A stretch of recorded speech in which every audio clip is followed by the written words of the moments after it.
Konnichiwa minasan, atarashi video e yokoso. Watashi wa Yonggi-baka desu.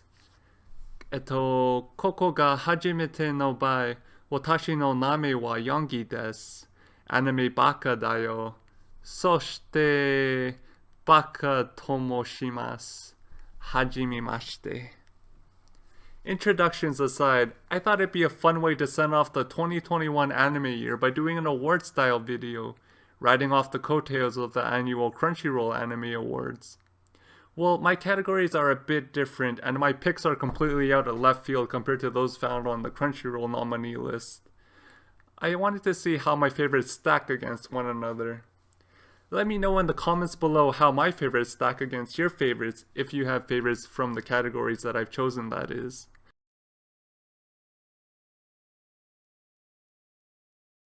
When you begin to watch a new anime, one of the first things that may catch your attention and really pull you in is the opening theme song. And thus we begin my anime award show here with my top picks for opening themes of the 2021 anime year. Those that really set the scene for what was about to come next. Kicking off the show and coming in at number 3 is Aru Taxi by Skirt and Punpee, the opening theme for Aru Taxi. It's a chill vibe of a song, and I honestly wouldn't mind cruising around my city and blasting it. It perfectly sets the tone for a taxi driving walrus.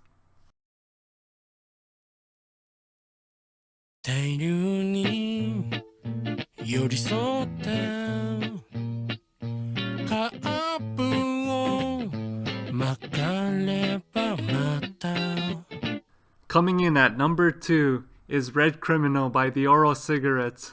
That's a funny name. The opening theme for Scarlet Nexus. It violently comes crashing in and thrashing about, getting your blood running and adrenaline pumping through your body. And honestly, it's what got me through the first half of Scarlet Nexus.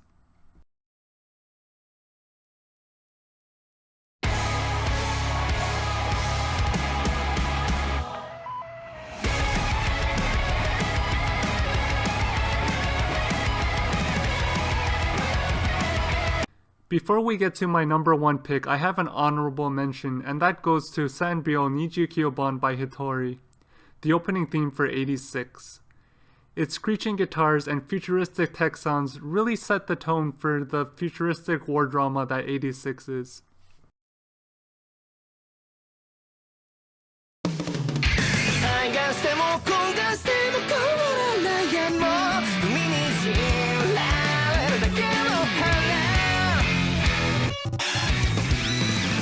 And coming in at number 1, drumroll please. Just kidding, we're not going to do that for every category because I don't think my housemates would appreciate me banging on the table all day, is Taiga yo Tomo ni Naite Kare by Fran Chocho, the opening theme for Zombie Rando Saga Revenge. It's an idol song, so there's a harmonious mixture of vocals, and sometimes there's a really nice back and forth between singers.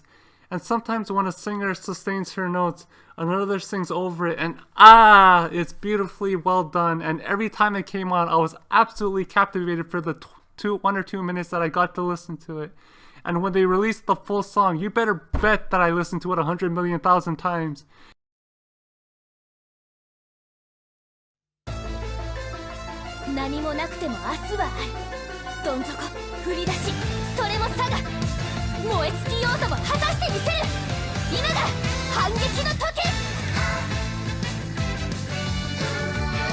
And especially when they performed a certain segment of it live, oh, I fell in love. I fell in love.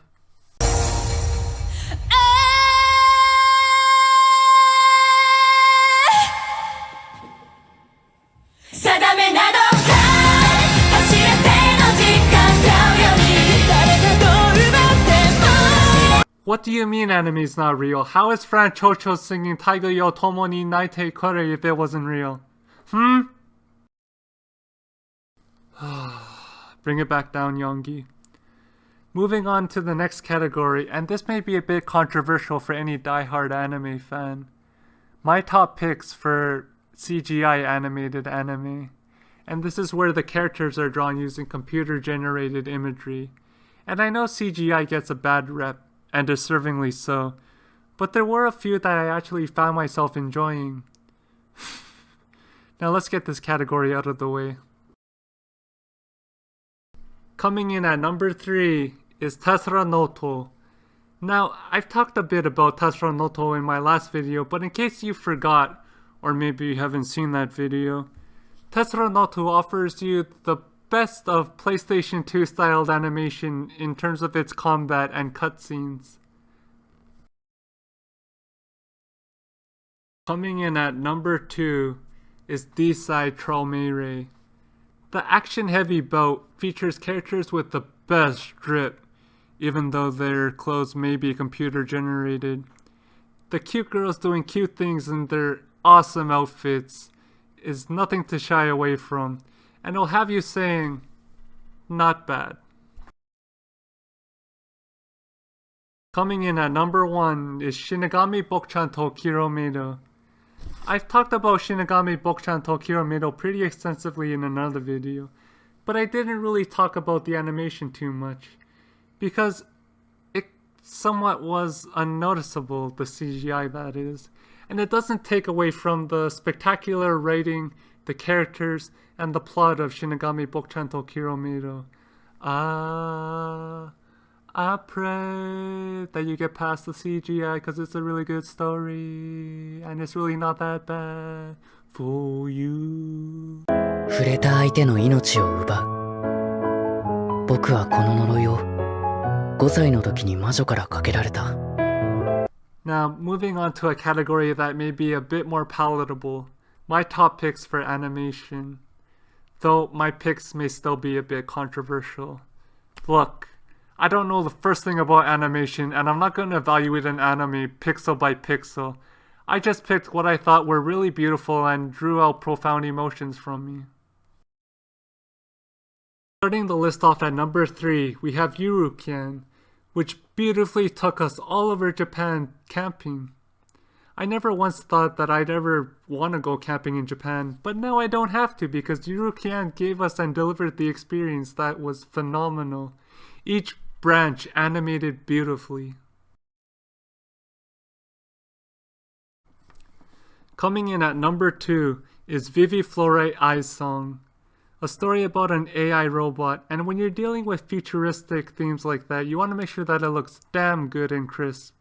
And the company behind Viviflore I's Song completely delivers, giving life to the AI robot and making it look more human than some of the humans walking among us. Getting an honorable mention from me is Tact OP Destiny. While I found that its story and characters even were somewhat flat, its dynamic animation completely makes up for it and even carries it through the season, making it somewhat worthwhile to watch it. Coming in at number 1, the beautifully animated Shiroi Suna no Aquatopu, the story of 2 girls and how their lives revolve around aquariums. The aquariums were absolutely awe-inspiring and jaw-dropping, and the sea creatures, I'll always love watching them. I don't have any aquariums in my city, so watching Shiroi Suna no Aquatopu was an absolute treat. The penguins will always be my favorite. どれだけ頑張っても守れないものってあるのかな 2021 brought us a whole crapload of isekai that followed a bunch of overused and abused cliches. But from those isekai were a few that stood out and weren't really typically traditional. And that's where we go with our next category, my top picks for best isekai. At number 3 we have... Oh hell no, I'm not even going to try to memorize and butcher that long-winded light novel title. Instead, for simplicity's sake, I'll just call it Furudaibu RPG. It takes place in a game world, and when you play games to escape the crappy reality that we live in. But we find that the game world in Furudaibu RPG is even more crappier than the reality we live in. So it's not really an escape, it's more of a further plunge into. Coming in at number 2 is the second season of ReZero Kara Hajimeru Isekai. Building up on everything that was created and developed in the first season, the second season takes some unexpected twists and turns that were completely engrossing. I didn't find any faults really, except for the fact that the best girl, Remu, barely plays an active role in the story's narrative. But I'm not gonna fault ReZero too much for that because it still is a really good story. Coming in at number 1 is Mushoku Tensei Isekai Itara Hankidasu, the second core. Rudy's journey is truly a redemptive one. Isekai Itara Hankidasu, am I right? And tries he does, meaningfully to both Rudy / the man-child reborn within and fans alike. Their journey took us to many new places, and there were many payoffs for the trio that we started out the core with. While some tension did exist, let's just say that Rudy Manchild had a touching payoff.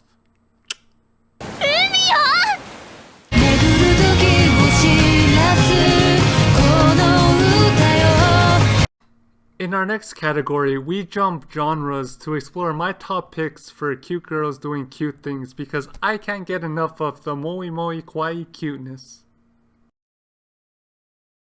Coming in at number 3 is the third season of Non Non Biori, a soothing anime that covers the life of a group of girls who live in the countryside. Coming in at number 2 is Supakabu, another anime that features girls who live in the countryside, but this time they have motorcycles. And to be honest, it is kind of one giant ad, but it does have some really touching and endearing moments. Getting an honorable mention is Pura Ore, and as you may have guessed, it's another anime that follows a group of girls living in the countryside, but this time they play hockey. Oh ho ho, je suis Canadien. Do you like my mustache? Oh ho ho, c'est bon. Oh ho ho, je suis désolé. Let's get to the number 1 pick for this category. It's an anime that I've already spoken about in this video. Yuru-kyan. Say it with me, y'all. It's an anime about cute girls who live in the countryside. But this time, they go camping. And they bring us to some of Japan's hottest spots for the camping experience. And it even has me wanting to go camping in Japan. I don't even go camping in Canada.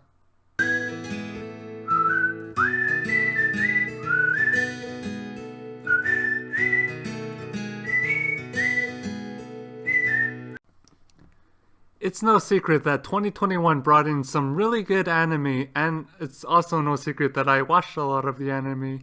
But what were some of my biggest surprises? I bet you were wondering that too. No? Well, anyway, the next category explores just that. What were the biggest surprises that I found in 2021?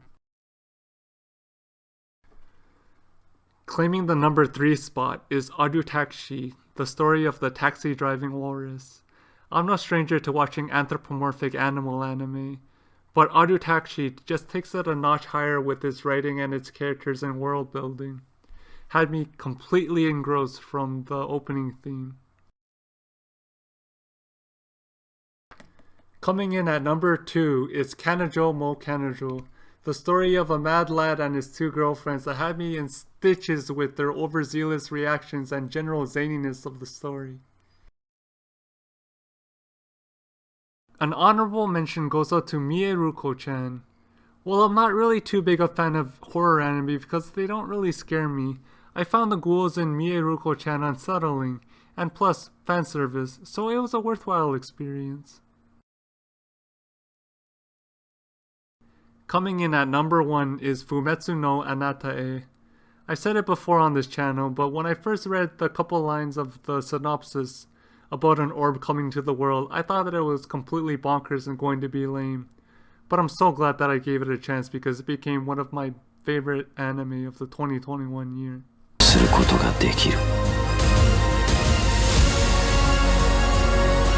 私はそれをこの地に投げ入れ観察することにした。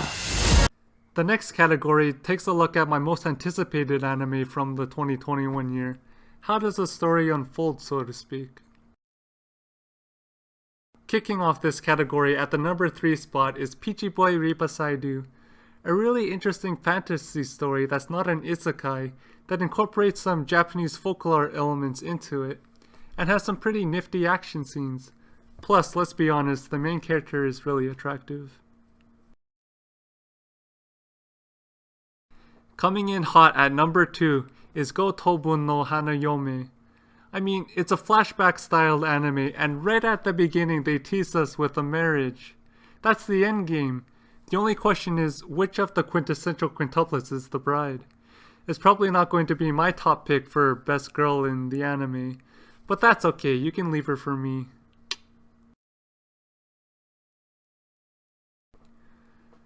I'm conflicted about an honorable mention I have. I don't know if I'm happy where things left off after the first season, or if I want to watch the story unfold and have everything spelt out for me. Anyway, it's Shinigami Bocchan to Kiromedo. If anything, I would want to watch the second season just to watch Alice once more, because she's definitely top-notch waifu material. And my most anticipated anime goes out to Shingeki no Kyojin, the final season, part 2. I originally thought that it was supposed to come out in the fall season of 2021, but I was unpleasantly surprised to find out that it'd be coming out in winter 22. Of course, that's not really a long time gap or time difference, but for somebody who's been an avid fan of Shingeki no Kyojin for nearly a decade, I just want to see how it ends. Well, I know how it's going to end, but I just want to experience the anime for it. The sounds, the sights, everything about it. It's a masterclass masterpiece of an anime.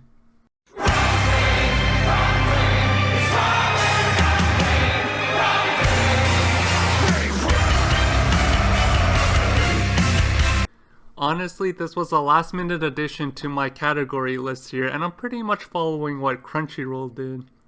While they had 6 nominations, I've only seen 3 of the 6, so we'll be moving forward with the 3 that I have seen.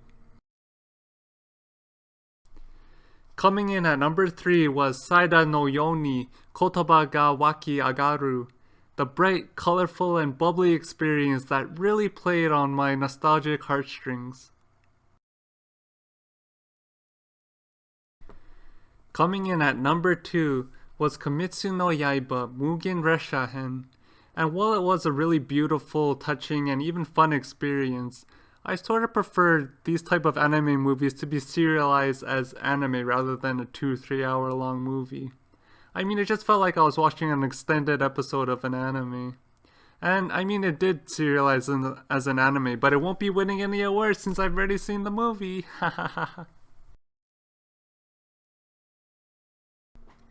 And coming in at number 1 was Jose to Tora to Sakana Tachi, a beautifully animated movie that told the story of a young girl that was very character-driven, grounded, touching, and meaningful, exploring a narrative that's not often explored in anime. But I'm so glad that it did because it hit all of my feels. 心臓飛び出るか思った。何すんだ。変態。え？ベタベタ触りよってこの変態。 It's no secret that I love love, if I haven't mentioned that fact on this channel before. And our next category explores just that. What were my favorite ships of 2021?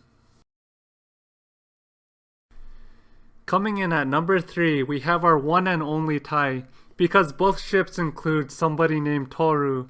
We have Toru and Kobayashi from Kobayashi Sanchi no Medu Dragon. And then we have Toru and Kyo from Fruto Basketo. One was more comedic and one was more serious and dramatic, but I love them both for different reasons.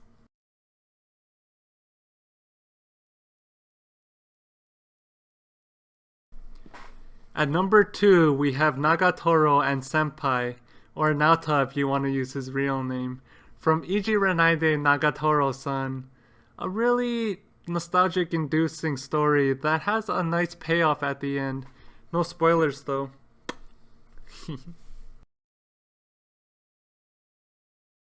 Claiming an honorable mention is Saki, Nagisa, and Naoya from Kanajo mo Kanajo. A hilarious bout that shows what happens when there's just too much love floating around. And claiming the #1 spot is Alisu and Bokchan from Shinigami Bokchan to Kiromedo. I've already told you about how much I love their love and the parallels involved. But I'm hesitant to say I'm excited to see where things are going because I like where things left off in the first season. Open-ended and up to the viewer's interpretation. I pray for you. じゃん。アリス、君はたった一人、こんな僕についてくれている。君のこと、たまらなく好きなのに。Branching off the category of favorite ships, we have favorite waifus, which I feel is a bit more personal as I project myself into the anime to be the significant other of the waifu in question. Starting off with the third recipient, we have Nakano Miku from Gotobu no Hanayome. To be honest, I like the headphones, the character design, and her quirkiness. Plus, she was the first to approach and befriend Futaro, which goes a long way in my books. Coming in at #2 is Alice Lendrot from Shinigami Bokchan to Kiromedo. As I mentioned in the video that dedicated a portion towards Shinigami Bokchan to Kiromedo, I mentioned that I really do like Alice's character and how she dedicates herself and her time, most importantly, to Bokchan, which again goes a long way in my books. Getting an honorable mention nod is Tencho from Jahi-sama wa Kuchikanai. While her real name's not actually revealed, we know that Tencho is such a kind-hearted spirit, as she helps Jahi along the way in almost every way imaginable. Plus, let's be honest, Dai oppai ga sugoi desu yo ne.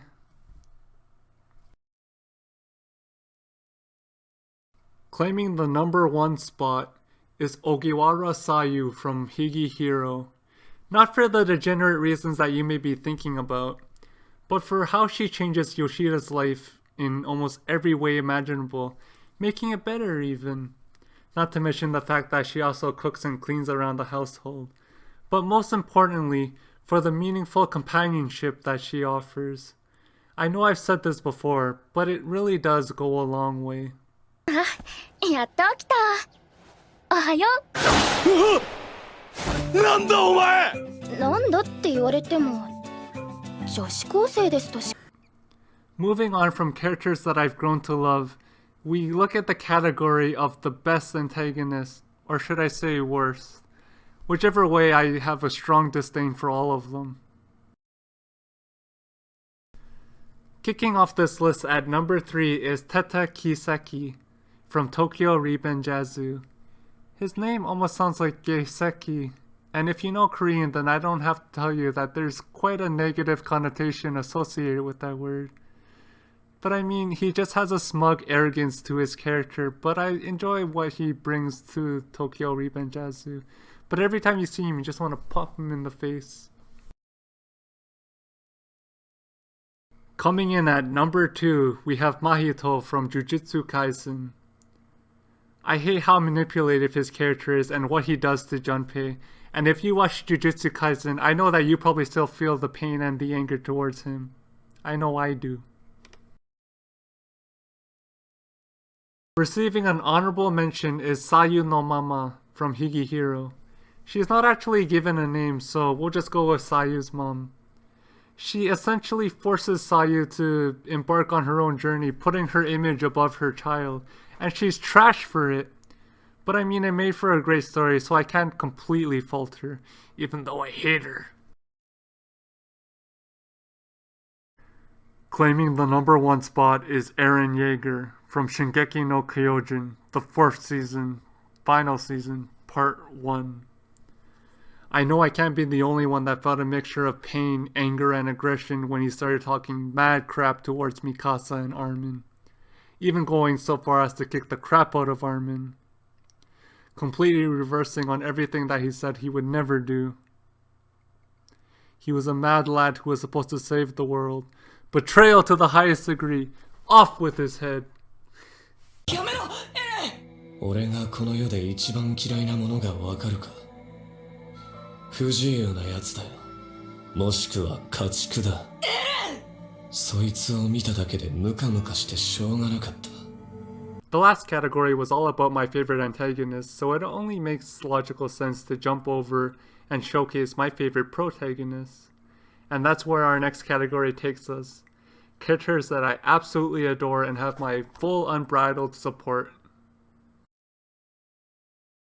The character who gets the third spot nod for this category is Eren Yeager from Shingeki no Kyojin, the 4th season, the final season, part 1. While he does do a lot of things that I personally disagree with, and I'm sure the other protagonists of Shingeki no Kyojin disagree with too at first, he believes what he's doing is the best for all of humanity and what's right in his heart. And can I really fault him for that? Did he really have to kick the crap out of Armin like that though? Coming in at number 2 is Misakino Kukuru from Shiroi Suna no Aquatopu. Treading through, at times, what may be rocky waters, in her experiences related to aquariums, aquatic life, and those around her, she finds the true importance of all animals at an aquatope. That each animal is important to its overall ecology and success, whether they be as spectacular as a dolphin or as minute as plankton. Claiming the honorable mention spot here is Rudius Rudy Greyrat from Mushoku Tensei Isekai Itara Hanki Dasu. I would have placed them in a higher position for this category, but it wouldn't really be fair. Since it is an isekai and he has the recollections of his past life, he somewhat has two characters that belong to Rudy, the young boy and the grown man-child. So because of that, while it is a meaningful journey, that's why he only gets the honorable mention. My favorite protagonist of the 2021 anime year is Ogiwara Sayu from Higi Hero. Yes, the full anime title is literally Higi o Soru Soshite Joshi Kosei o Hero, but to me, Sayu's the main character. I mean, she's cute. お前さ、笑ってる方が可愛いぞ。何口説いてんの？ありがとう。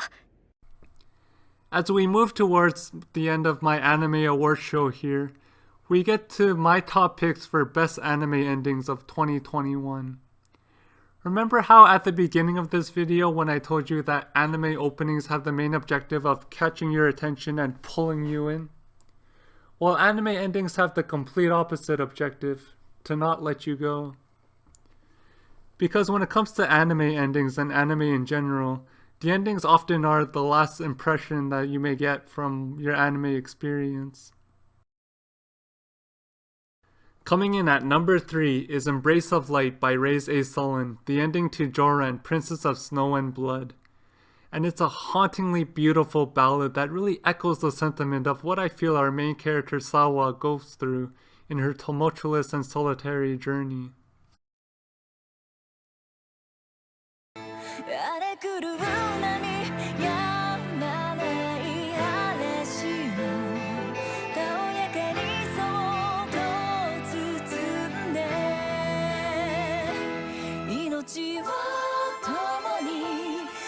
Coming in at number 2, Nakutan by Alice Lendrot, the ending to Shinigami Bocchanto Kiromedo. It's a ballad, lyrically at least, that encaptures all of Alice's pent-up emotions that she has towards Bocchan. It's beautiful, melancholically so.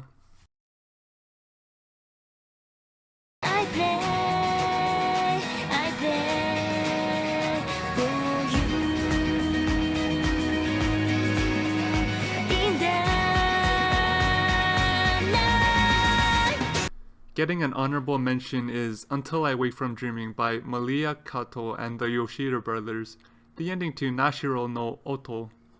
It has sort of a 2000s R&B vibe, plus it has traditional Japanese shamisen. As the kids nowadays would say, it bops, or it's a bop, it slaps, and it's lit like hot sauce.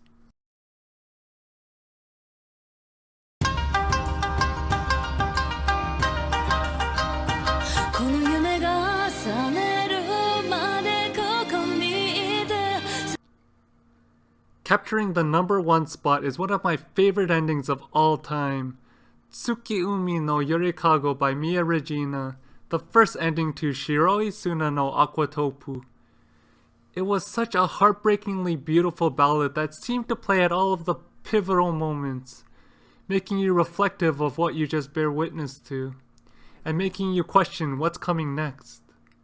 It did what all good endings should do, and it did it well, emulating what I felt was going through both Kukuru and Fuka's head at the time.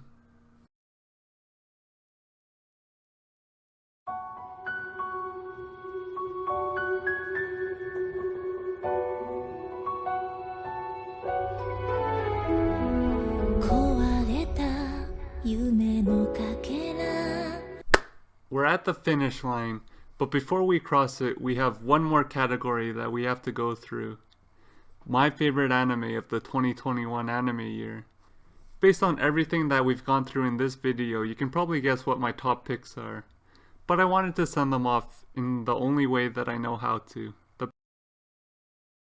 My third favorite anime of the year is also my biggest surprise, Fumetsu no Anatae, the tale of the orb, Fushi, cast down to the world to experience life as we know it. And with every metaphorical step that Fushi takes, it becomes more cognizant of the world around it, and more aware of the fact that it's an immortal and all that surrounds it will come to pass.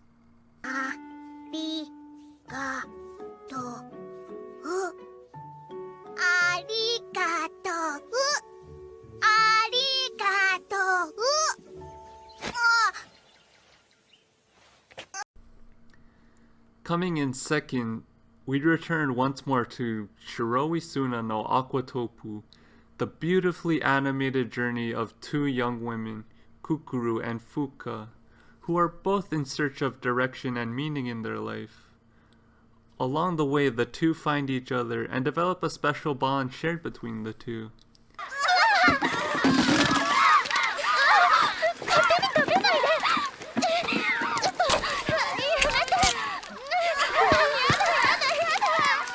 Receiving an honorable mention is Shinigami Bocchan to Kiromedo, a mystical romance with two lovers, Alice and Bocchan, at its center. Both once affected by and ostracized for something beyond their control, they find acceptance and companionship in the other. Though while being so physically close, touch remains an impossibility and only an ideal. おそばに置いてください。たとえ触れ合えなくても、一番近くで坊ちゃんを見つめていたいのです。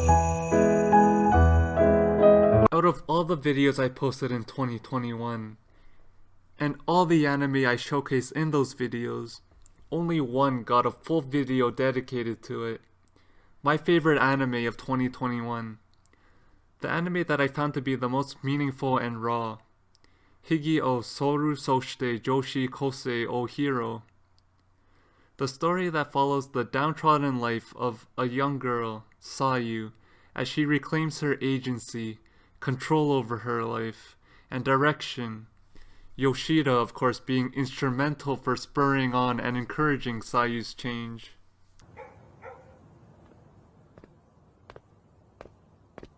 おい、そこの JK。ひげを剃る。そして女子高生を拾う。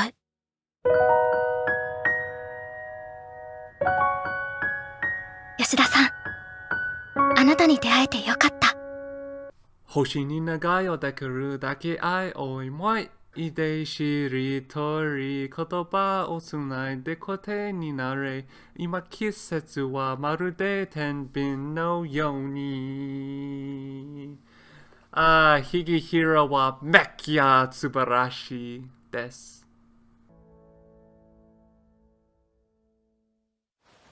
Yoshida-san 専用だね。 There you have it, we made it across the finish line. If you've made it this far in the video, thank you so much. I appreciate you. Arigatou gozaimasu. Take care, and until the next time, ja mata ne.